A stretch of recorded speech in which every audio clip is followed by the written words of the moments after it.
here's a mints. Or like I told them, like, what was it, the 911 they put? I want an Oak Park Mall bag. What? I know, right? To inspire you to go shopping at Oak Park Mall. Hell no, I didn't go anywhere near that mall. You know the Mark one, the Mid-America Regional Council one earlier? I got the Vesta backpack, Yeah. and I use that for everything. I've heard that about the Vesta ones. Those are really good. They're awesome. They are so awesome. They have so many pockets and they're durable. Like you could use for We anything. got ours, our folks, we ordered them Oh, those for are- 911 Appreciation Week and here in Colorado. Backpacks are a great idea. Yeah, Another great idea. and I use them. I like those.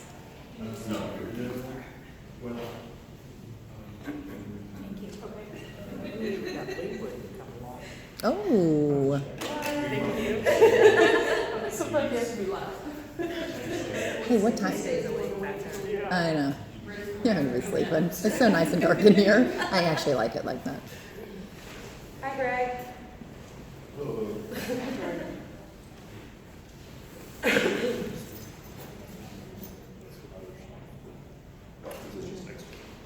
Extra credit? You need extra credit? What do we think that's gonna be, everybody? What time is it? 201. 2:01? I got 1 till 2. I got 2 till 2. I have 2 till 2. All right, all right. Oh, yeah? What do I have? Oh, good, look at this. That clock's fast. I have 2:02. Your clock's fast. I hear everybody have 2 more minutes.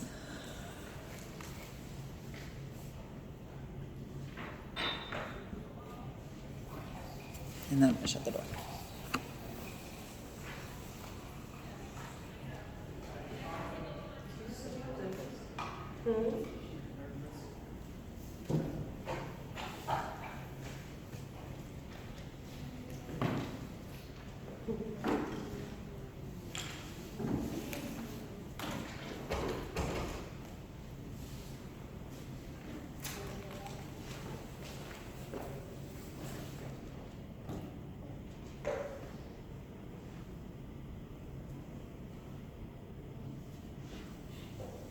Two on money?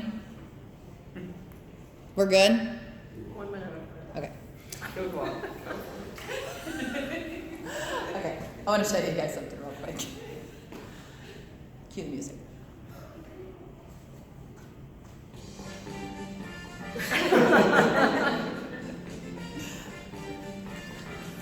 It gets better. It really does get better.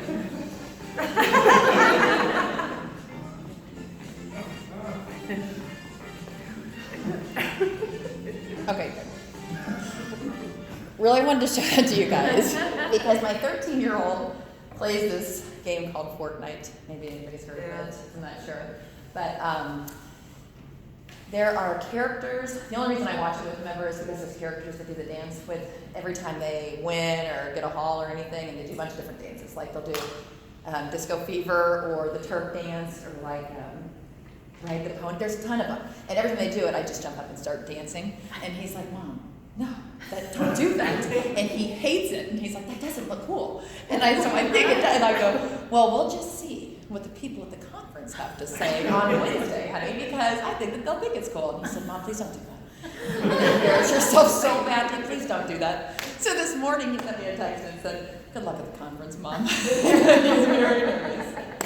But you should do it again. Give me your phone and I'll record you doing it. I will totally do it again. And then we will all Snap it. applause and like, woo! I am amazing. recording this right now, actually.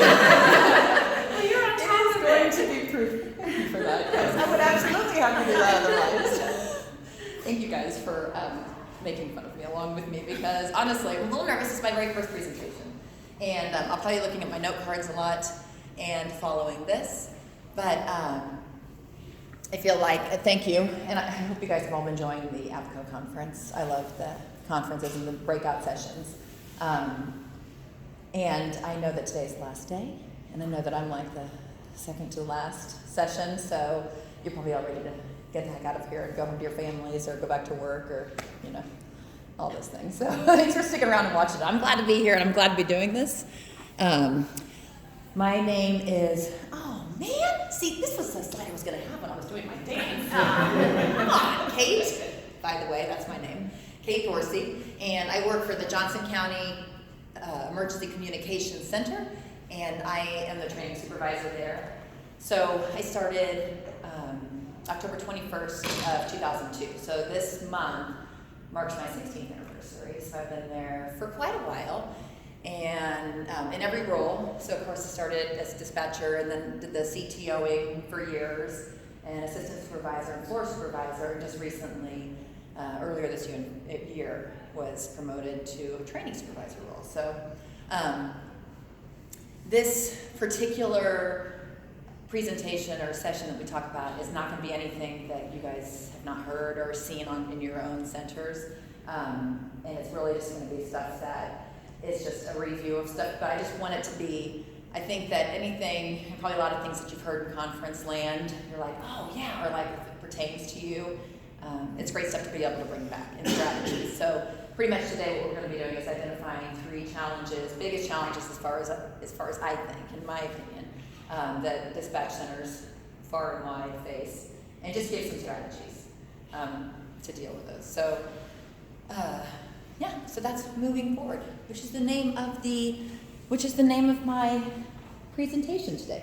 Also has a very long title after that, is it a subtitle after that? Adjusting your mindset to overcome training challenges in an ever-changing dispatch world. That's very long, I know. But I want to give you guys all something to start with. You can just pass them down.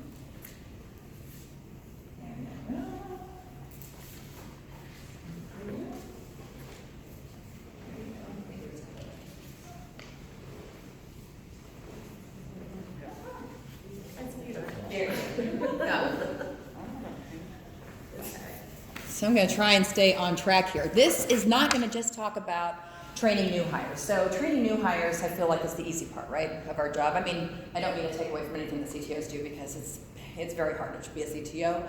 But training new hires, they have training manuals, they have checklists, they have step-by-step guidelines, they have everything. So it's all right there for them to check off.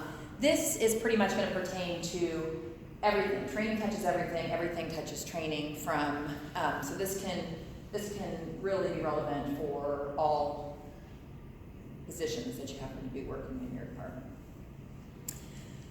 I'm gonna have to keep this slide, keep looking at this, keep me on track. I tend to, when I get nervous, I tend to just chat away. So just please, I have authorized somebody from my center to throw something at me if I do start getting off topic, so she won't hesitate to do that, to break a rule.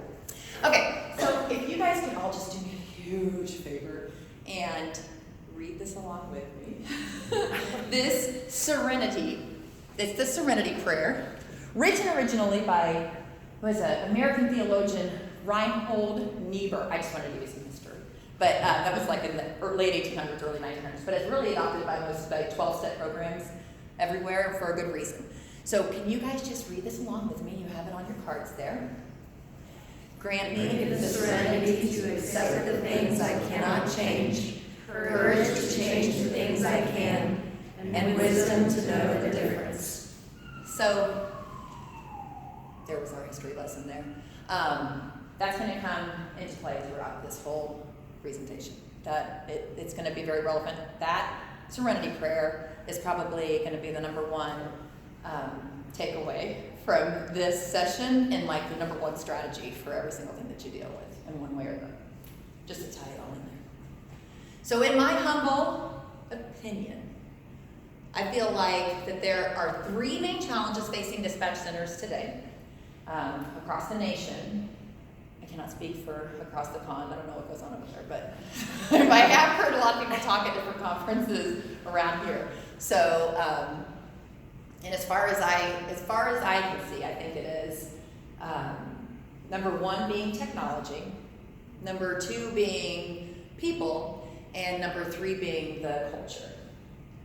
So they don't necessarily have to be in that order. It can be, that's not most important down to the least important, and it might be different in your center. I just find in our particular center, and especially right now in this today, technology is a huge thing it's a challenge for our center. especially the introduction of new technology and a rapid pace. So, but that could be different for everybody. So we are going to start with technology. And I don't know about you guys, how you felt does everybody remember how they felt when they walked into the dispatch center for the first time? Their first dispatch center. Overwhelmed. Very. A lot to take in. Yeah. Scared, Okay. terrified. Why? Because it's, everything's so new and there's so many consoles and so many things going on all at the same time, and it's just scary, especially if you've never done it before, you've never even seen it. Yeah. It's scary. That was exactly my first impression. We were at our old center, and I walked in, and the only way I could describe it to my family and friends was that it was like walking into Starship Enterprise. Yeah. It was just and it was dark in there. It was just screens, and nobody was really talking or interacting, and so it was it just seemed like they were all just robots sitting there, and I was like, I don't know that I can do this. This is a lot of technology. It was very overwhelming to me. Fast forward 16 years from then, and the screens are twice as much now. There's twice as many screens now. The technology has changed or updated or upgraded. The outdated stuff goes away or stays, and then they put something better in there.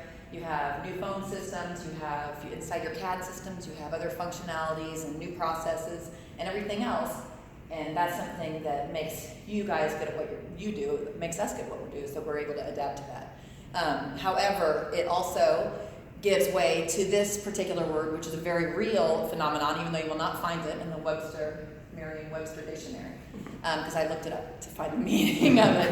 Found it on Wikipedia, but in the dictionary, interestingly, just a side note, they have technophobes, they have technophiles, they have technocrat, they have technopreneur, but no technostress. Isn't that ridiculous? So, I thought it was ridiculous. So technostress is a very real thing. It is the negative psychological link between people and the introduction of new technology. And so you'll find that so much of an area of frustration on the dispatch floor is because when people don't feel like they have the power to master something in an amount of time given to master it, they get very frustrated and they internalize it and feel like they maybe are not adequate or doing or able to do what they're supposed to be doing. So, so this is very, very stressful on top of your already stressful job. Obviously, all of the technology, everything that we use is there to assist us and to make things easier for us. And it just seems like every single day something new is coming out where, well, we'll get to this worst case scenario, we'll fix this, or we'll get to this, but we also have to learn that stuff. It is helpful, and it's tools and resources, but how many people in your center don't know about them sometimes? And they'll actually say, what, we have that, we can use that? And they just don't know about it because it's just something else. So that is part of the serenity prayer, Reinhold's serenity prayer, sorry, is that the first part of it, serenity to accept the things I cannot change. And to me, that's number one strategy. So, show of hands, how many people in here feel like they have the power to have any control over the technology that's introduced to their dispatch center, that comes into their dispatch center? None? Okay. A couple people? Okay. So, I'm more on your guys' side.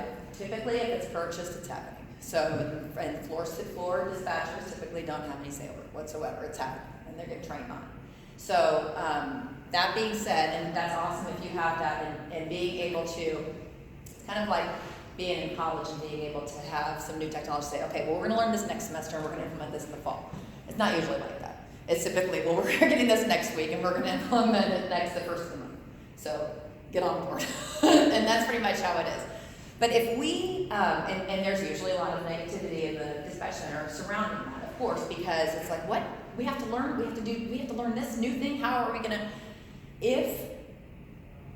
I have found, I should say, just in my own personal strategy, that if I can let go of the fact that I cannot control something, I have no control over what what's coming out. Then sometimes it allows me to let go of that. And it's amazing how much mind space opens up for me when that happens. So, and you'll hear even my bosses, I'll ask them. So once I just get to a point and we'll be talking about something and I'll say, okay, so is this happening? Yes. So this is actually happening. This is gonna happen on this day. Yes. Okay, well then let's move forward. We're moving forward then. What are we supposed to do from here? And so knowing that, to me sometimes, it's a stress taken off because I know that I don't have to think about it anymore. I don't have any control, I don't have any say over it, but I just can move forward with doing what I have to do now. And that's whatever I'm told to do or however I need to direct somebody else to do it. So that is, for me, the number one is granting me the serenity to accept the things I cannot change. I'm telling you that negative self-talk goes away a lot for me. And of course, like I'm saying, I'm no expert on this, but this is all just my own experience, that it does go away for me though when I know that I can't have any control over something.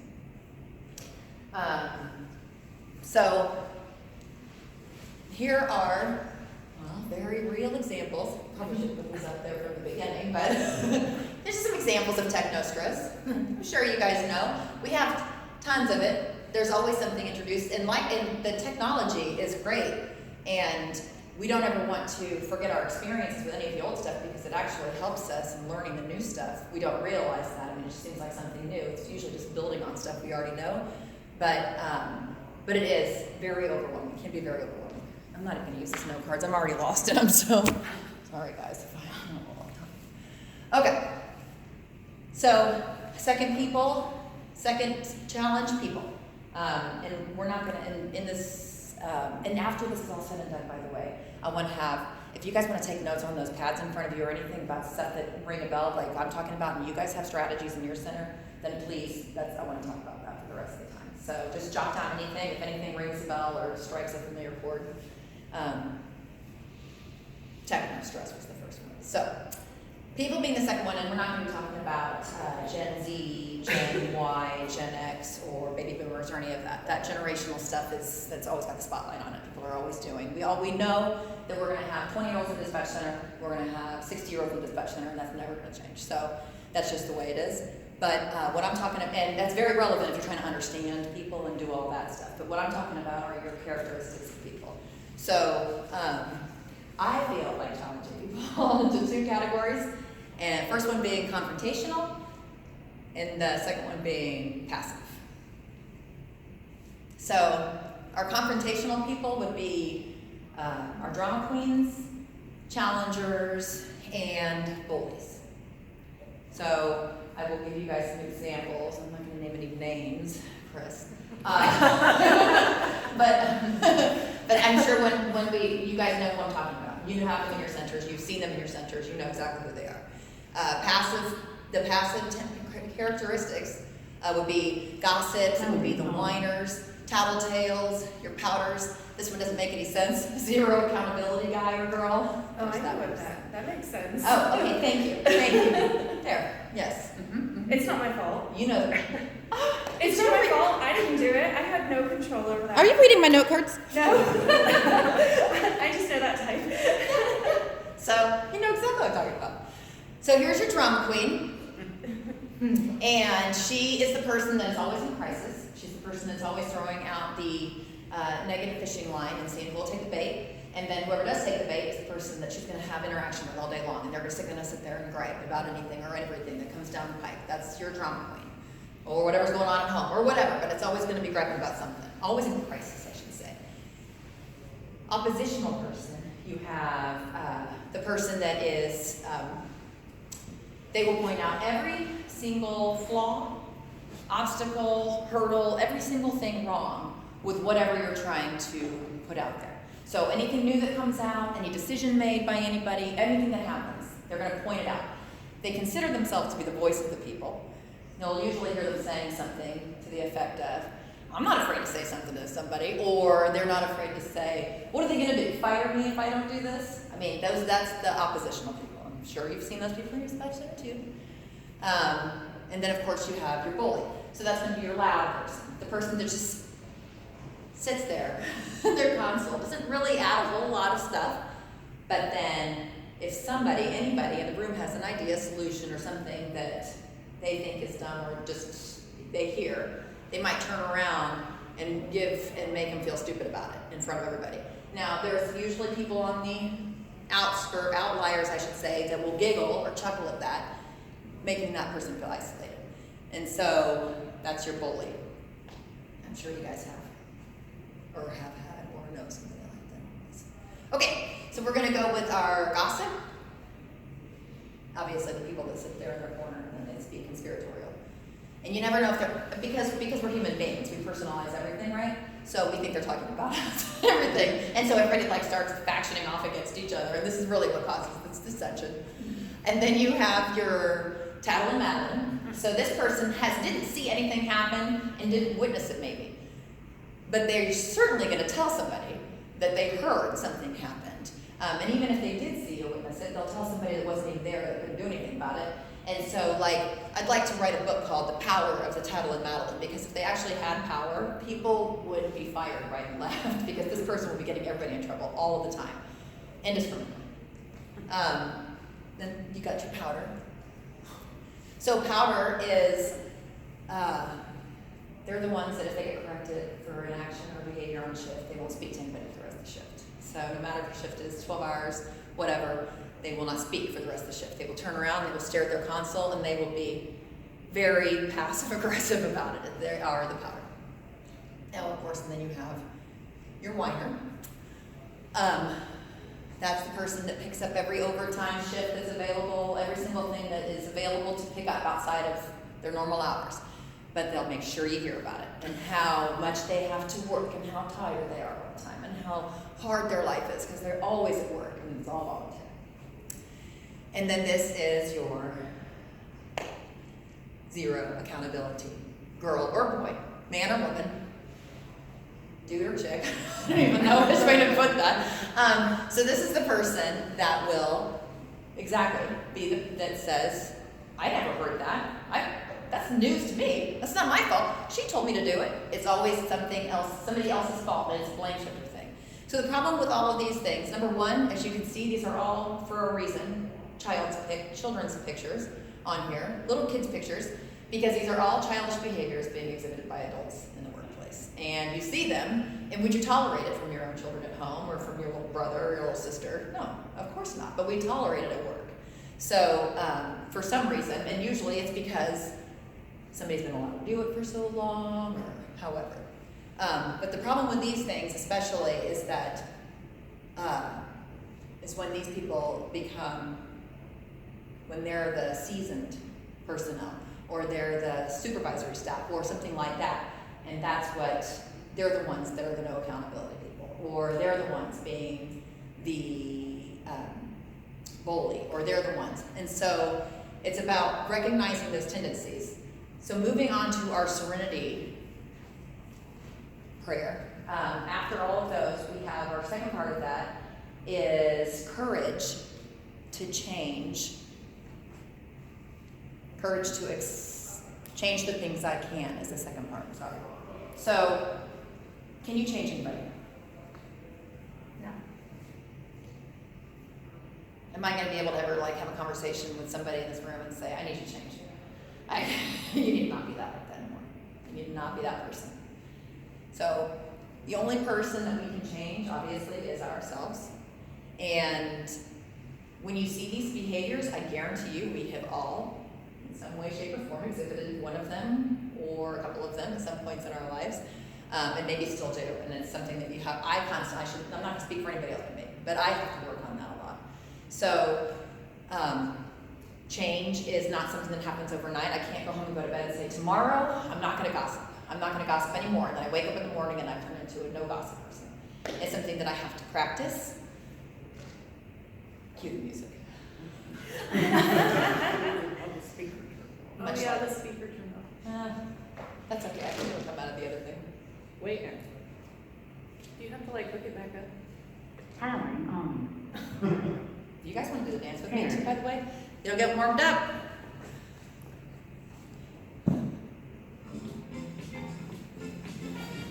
I got practice. Give me the spotlight. 3, 4, 5. I have to count it. Okay, you can stop. Change takes practice. Obviously, I have to practice it over. Don't, Kate, don't gossip. No, you're not gonna say anything. You have to stop talking. I actually have to practice that every single time if I wanna not do it. And it's the same thing, and it takes courage because you are going to, if you're changing a behavior that was from negative to, you're trying to get on a more positive culture train, you're gonna find that people are not gonna be receptive to that. Especially if you've always been in their group of griping, or group of gossiping, or group of bullying, or anything like that. So they're going to throw up obstacles. They're going to say, that's not you. Stop being like that. And you might isolate people, but the only way you'll find it's very effective. And if you look at it this way, I feel like it's because a lot of people don't want to be left behind. And I feel like a lot of people don't want you to become a better individual while they're still stuck in this muck of negativity, but they don't want to take, they don't have the courage, they don't want to take they don't maybe at that point have what it takes to push themselves forward and be and change what they're doing. They're stuck in the cycle of that. So in my mindset, I think it's just because a lot of people, they don't want to see that. But if you move forward and you say, if you hear it, it's just another strategy, I'm just saying, and I've used it on my own shifts before. If somebody's griping or gossiping about somebody in particular and I hear it, we're not talking about that anymore. Usually that stops it. We're not talking about that anymore. Or moving forward, if they're telling me something directly and just griping, okay, moving forward.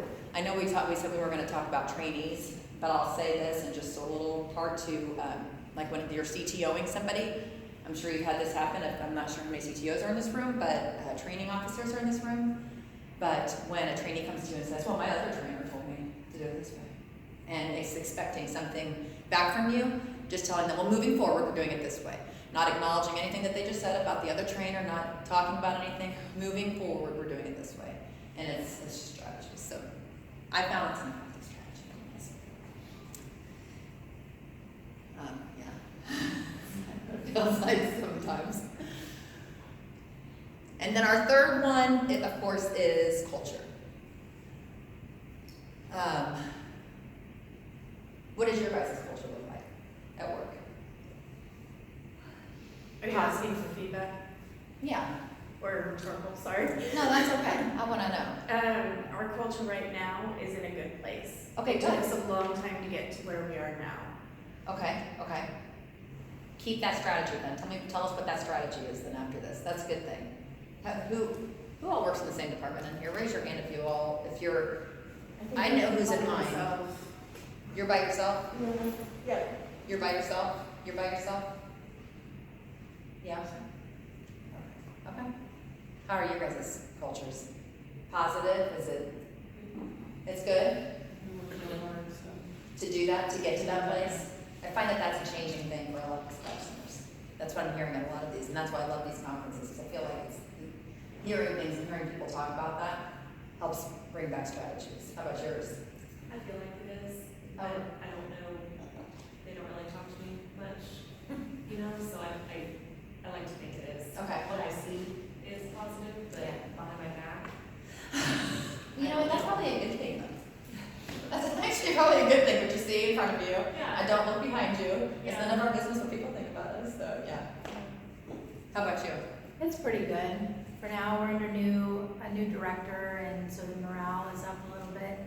Of course, we have our negative Nellie, but she retires in 2 years. So. She. Just one.